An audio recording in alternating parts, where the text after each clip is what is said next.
PT 365 environment static class 18।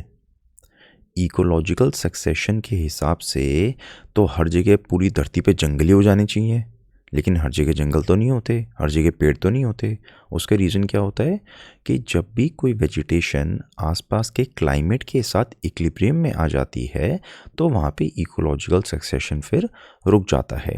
जैसे tundra में ठंड बहुत ज़्यादा होती है, इसलिए वहाँ मॉसेस एंड लिचन्स के आगे बात ही नहीं बढ़ पाती।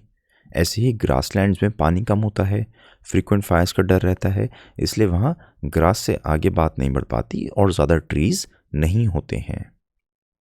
Next question, carrying capacity of ecosystem और बायो कैपेसिटी ऑफ इकोसिस्टम में कंफ्यूज नहीं होना है। बायो कैपेसिटी में होता है कि इकोसिस्टम कितने ज़्यादा रिसोर्सेज जनरेट कर सकता है और हमारे द्वारा किए गए वेस्ट को एब्जॉर्ब कर सकता है। जबकि कैरिंग कैपेसिटी ये कुछ कैरी कर रहा है। किसको कैरी करता है इकोसिस्टम? किसी स्पीशीज़ को कैरी करता है ना। तो किसी भी स्पीशीज़ की कितनी ज़्यादा पॉपुलेशन सस्टेनेबल तरीके से उस इकोसिस्टम में रह सकती है, उसको कहते हैं carrying capacity.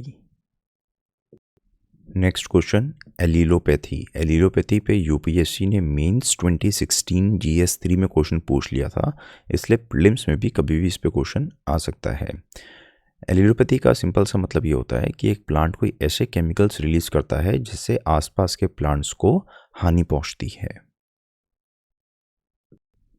Next question commensalism पे है, यानी कि एक स्पीशीज़ को फ़ायदा होता है और दूसरे को इससे फ़र्क नहीं पड़ता। जैसे जब कैटल चल के जा रही है, उसकी मूवमेंट से घास में से कुछ इंसेक्ट्स बाहर आ जाते हैं, तो कैटल को इससे फ़र्क नहीं पड़ा, लेकिन मैना का फ़ायदा हो गया क्योंकि मैना उन इंसेक्ट्स को खा लेती है। तो क्वेश्चन में पूछा गया था कि कौन से ऐसे पक्षी करते हैं पेंटेड स्टोक, कॉमन मैना, ब्लैक नेक क्रेन। तो ये कॉमन साइट कॉमन मैना के साथ ही होगी, क्योंकि पेंटेड स्टोक और ब्लैक नेक क्रेन नाम सुनने से लग रहा है कि थोड़े एग्जॉटिक से बर्ड्स हैं, ठीक है। तो इनका गांव में दिखना और ऑन अ रेगुलर बेसिस ऐसा करना कि कैटल के साथ वो चल रहे हैं और इंसेक्ट्स खा रहे हैं, ये थोड़ी अजीब सी साइट होगी। It is not a common site, इसलिए हम यहाँ पे गेस कर सकते हैं आंसर विल बी कॉमन मैना।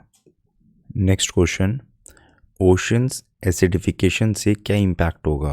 देखो, पहले तीनों ऑप्शन लिविंग ऑर्गेनिज्म से रिलेटेड है। जिस पानी में वो रह रहे हैं, अगर उसकी एसिडिटी बढ़ेगी यानी कि पीएच लेवल कम होगा, तो जाहिर सी बात है उन पे कुछ ना कुछ नेगेटिव इम्पैक्ट पड़ सकता है। लेकिन फोर्थ ऑप्शन क्लाउड सीडिंग और क्लाउड फॉर्मेशन के बारे में है, उसका ओशन एसिडिफिकेशन तो कोई रिलेशन नहीं है, इसलिए 1, 2 and 3 are correct, 4 is wrong. मैं एक ऐसे व्यक्ति को जानता हूँ जो हमेशा के लिए आपकी किस्मत बदल सकता है। पता वो कौन है? आप खुद सोचो। आप जितनी ज़्यादा मेहनत करोगे उतना ज़्यादा आप ही को फ़ायदा होगा ना, और जितनी कम करोगे उतना बेकार फ्यूचर होगा।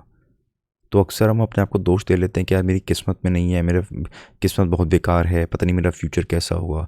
आपको आज मौका मिल रहा है, हर किसी को मौका नहीं मिलता पढ़ाई करने का। अपनी तकदीर खुद लिखो, अभी आपके हाथ में पावर है, क्या पता कल ये पावर हो या ना हो।